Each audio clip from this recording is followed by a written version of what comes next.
जय श्री हरि विष्णु।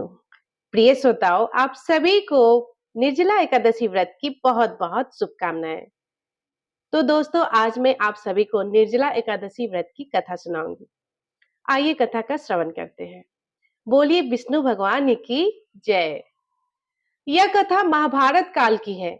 एक बार महर्षि व्यास ने भीम से कहा, हे पांडुपुत्र, यदि तुम नरक के कष्टों से बचना चाहते हो तथा मोक्ष प्राप्त करना चाहते हो तो तुम्हें भगवान विष्णु की पूजा करनी चाहिए, दान करना चाहिए तथा प्रत्येक मास की दोनों एकादशी तिथियों को व्रत करना चाहिए।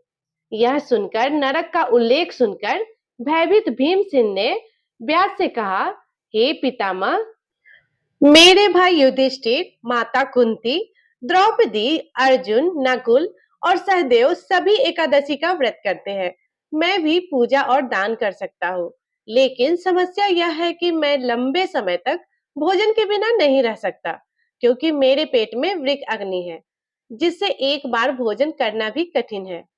अतः हे पितामह, यदि कोई ऐसा व्रत हो जो वर्ष में केवल एक बार ही करना पड़े तथा उससे स्वर्ग प्राप्ति का पुण्य प्राप्त हो, तो मैं ऐसा व्रत करने का प्रयत्न करूंगा।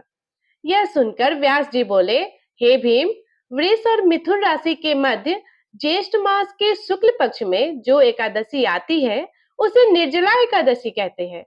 यह एकादशी वर्ष में केवल एक बार आती है, इसलिए आपको इस व्रत को अवश्य करनी चाहिए। इस व्रत के दौरान स्नान और आचमन यानी शुद्धिकरण के लिए पानी पीना के अलावा पानी का उपयोग करना वर्जित है। आचमन के दौरान भी सुनिश्चित करें कि पानी 6 बूंदों से अधिक ना हो, अन्यथा यह शराब पीने के बराबर माना जाता है। इस व्रत में भोजन और पानी से पूरी तरह परहेज करना पड़ता है। यदि कोई ज्येष्ठ शुक्ल एकादशी को सूर्योदय से लेकर द्वादशी को सूर्योदय तक जल नहीं पीता है, तो उसे वर्ष की सभी 24 एकादशियों पर व्रत रखने का पुण्य प्राप्त होता है। द्वादशी तिथि को ब्रह्म मुहूर्त में उठकर स्नान करना चाहिए और ब्राह्मणों को दान देना चाहिए। इस दिन ओम नमो भगवते वासुदेवाय नमः का मंत्र का जाप करना चाहिए। इसके बाद स्वयं भोजन करने से पहले ब्राह्मणों तथा किसी भूखे व्यक्ति को भोजन कराना चाहिए। निर्जला एकादशी व्रत करने से प्राप्त होने वाला पुण्य वर्ष भर की सभी एकादशियों के पुण्य के बराबर होता है। व्यास जी ने कहा, हे पुत्र, इस एकादशी का महात्म्य मुझे स्वयं भगवान विष्णु ने बताया है। इस दिन भगवान विष्णु की सच्ची भक्ति से प्राप्त होने वाला पुण्य सभी तीर्थों और दानों से बढ़कर होता है। जो व्यक्ति एक दिन बिना पानी के रहता है, वह जन्मों के पापों से मुक्त हो जाता है। जो लोग निर्जला एकादशी का व्रत करते हैं, उन्हें मृत्यु के समय यम के दूतों की यातना नहीं सहनी पड़ती है, बल्कि भगवान के दूत उन्हें दिव्य वाहन में बिठाकर स्वर्ग ले जाते हैं। व्यास के निर्देशों का पालन करते हुए भीम ने निर्जला एकादशी व्रत रखा। इसीलिए इस एकादशी को भीमसेनी एकादशी या पांडव एकादशी के नाम से भी जाना जाता है। तो प्रिय दोस्तों, ये थी निर्जला एकादशी व्रत की कथा।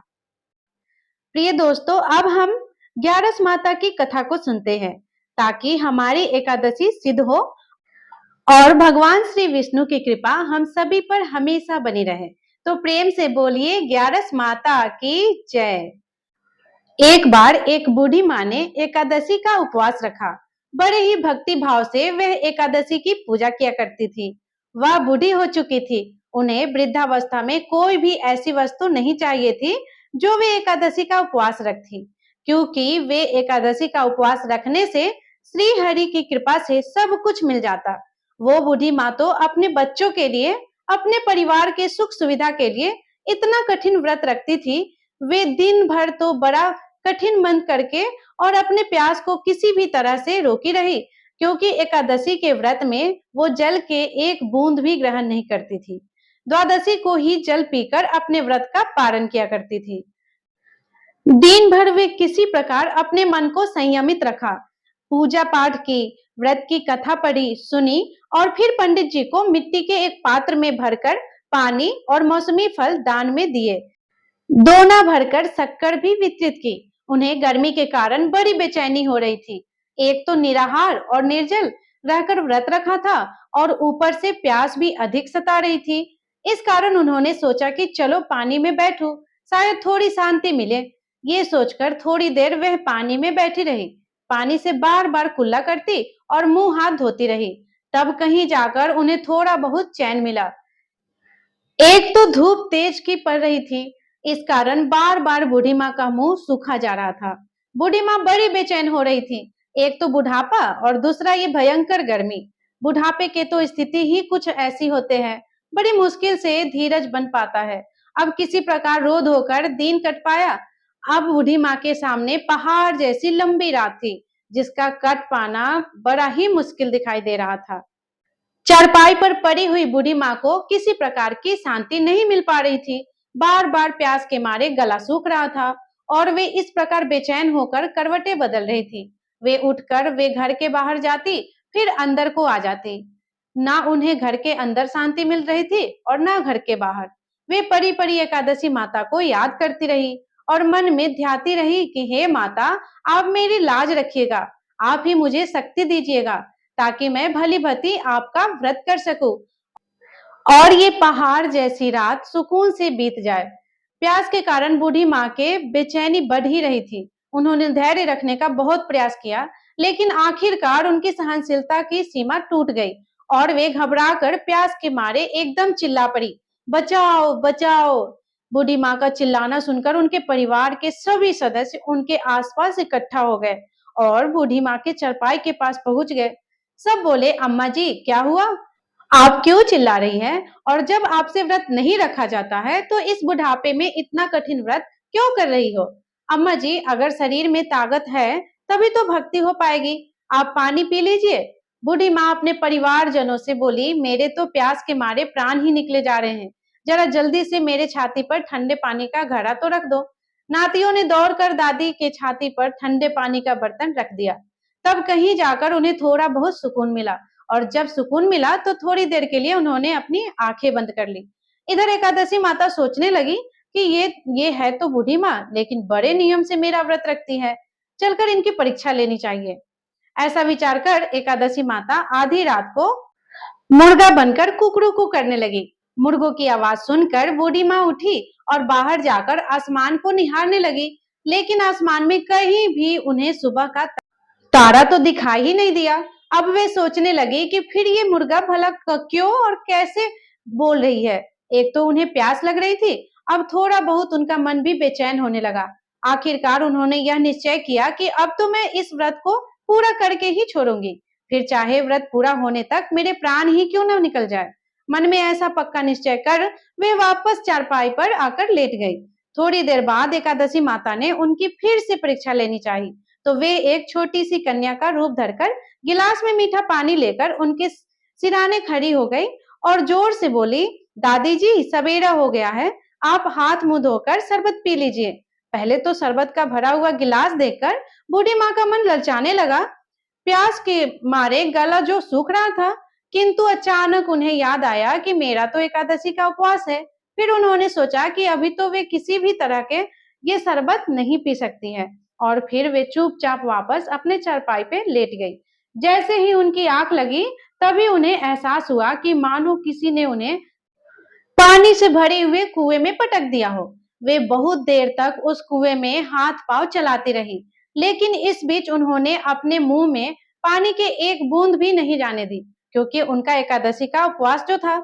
और वे ये निश्चय के साथ अपने व्रत का पालन करती रही।